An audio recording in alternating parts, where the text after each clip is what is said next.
Mr. Guez just said, we want to do away with being dependent on others. Ayiti Community Trust can do that, and we need your help to do that. As my alma mater, Harvard University, has $51 billion in their endowment as of January 2023. 51 billion.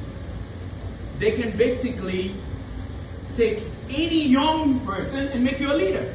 Imagine what that could do for the young man named Wolenji that came from Haiti in 2016, that became an intern in my office, who's studying the LSAT right now to go to Harvard, because he wants to go to Harvard. Imagine. And he's bright enough that he can do it.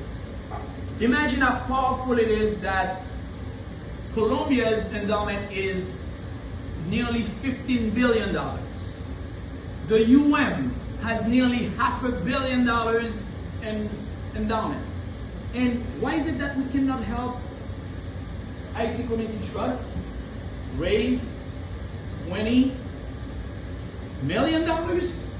Yes, we can. Yes, we can. Our lives is about what impact do we make? What impact do you want to make? What impact do you want to make? What legacy do you want to leave behind?